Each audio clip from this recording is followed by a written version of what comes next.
Good afternoon. I'm Anju Nohria. I am a heart failure and transplant cardiologist from Brigham and Women's Hospital in Boston, and I direct the cardio-oncology program at Dana-Farber Cancer Institute. I'm privileged today to have my colleague, Dr. Carlos Campos, who is an interventionalist and an associate professor at the Heart Institute of Sao Paulo in Brazil. And he is the PI of Bravado, which is a registry of acute coronary syndrome in cancer patients. And we're talking to you today from the GCOS meeting in Sao Paulo, Brazil, and we're going to cover the topic of coronary artery disease in cancer patients. So Carlos, let me ask you a question. In my experience, the biggest conflict is coming up with the best cardiovascular outcomes in patients with ACS, and yet balancing that against the bleeding risk that these patients have because of thrombocytopenia, etc. So how do you handle that, and what do you think is the data in this regard? So the big challenge on ACS in cancer patients is you have to balance more thrombosis risk and also higher bleeding risk. So we have to balance that, and you have to think about the DAPT. So the shorter the DAPT, the better. You have to make individual risk assessment. So simple anatomy, less stents, you can make shorter DAPT. You have more complex PCI, multiple stents, 2 stents in bifurcation, so you have to prolong the depth a little bit. So, and nowadays we have stents without polymer or with thin struts and bioresorbable polymer. With these stents we can use drug-elute stents and only 1 more month of DAPT. So nowadays we don't have to use bare metal stents anymore. We can use safely these kind of stents without polymer or with bioresorbable polymer and thin struts in only 1 month DAPT. This is very good for high bleeding risk patients, especially patients with cancer. Now, have you seen any studies with head-to-head comparisons of these shorter duration dual antiplatelet therapy stents and the more traditional drug-eluting stents in terms of efficacy? Yes, so last week during TCT was presented Onyx 1 study where they compared the biofreedom stent, that is a stent that have beaten bare metal stents for high bleeding risk patients, and last week they compared biofreedom with Onyx stent, and both have similar safety profile for 1-year events with only 1 month DAPT. So both drug-elute stents, biofreedom and also Onyx stent. So both work very well for short-term 1 month DAPT. So we know that cancer patients, especially patients with radiotherapy, they have high risk of coronary artery disease. So how we can manage these types of patients? So I think it's a difficult population. They obviously have not only coronary artery disease, but often have concomitant valvular heart disease. And as we know, it can be a fairly complex problem fixing all of their lesions.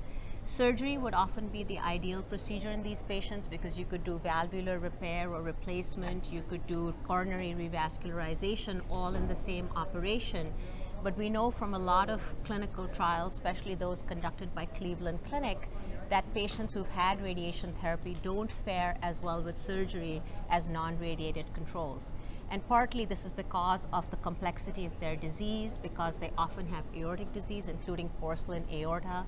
They tend to have hostile chests, pulmonary fibrosis, all of which limit their outcomes after surgery.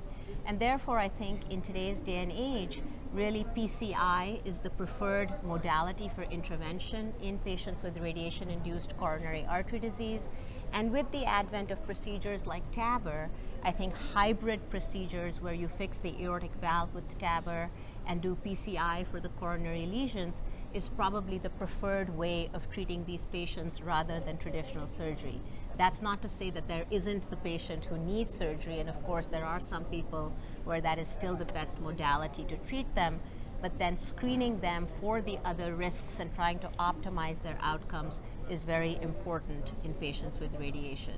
So talking about TAVR, let me ask you a follow-up question. given that TAVR now has such good results, even in patients who are at low risk, do you think there's any room for surgical AVR in any radiation patient or any cancer patient at this point? So TAVR definitely is well-established therapy for aortic stenosis. So we see that even in low-risk patients, it reduces death, stroke, and re-hospitalizations. So I think we have most of patients nowadays, they go to TAVR.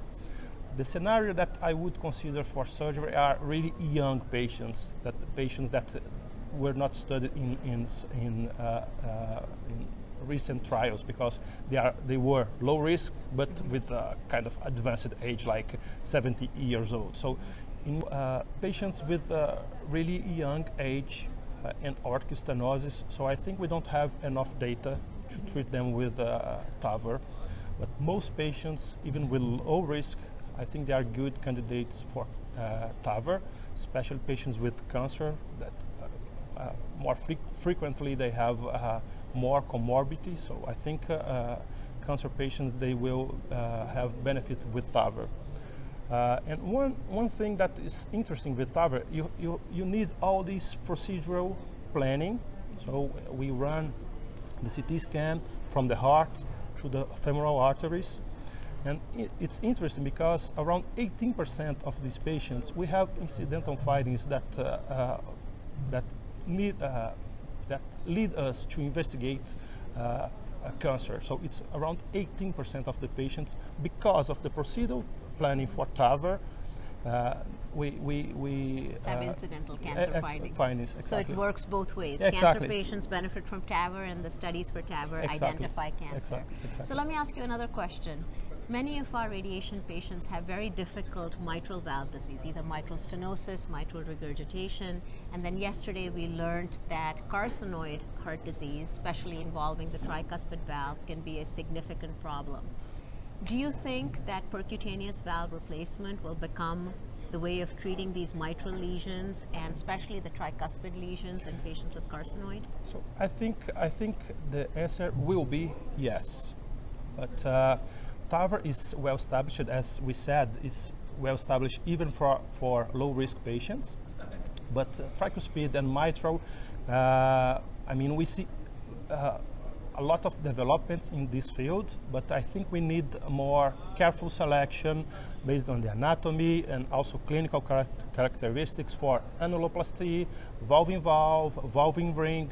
So for mitral and tricuspid, I think we are going to apply for cancer patients, and I think is the future, but nowadays we need a more careful selection to treat the patients properly. Great, thank you so much.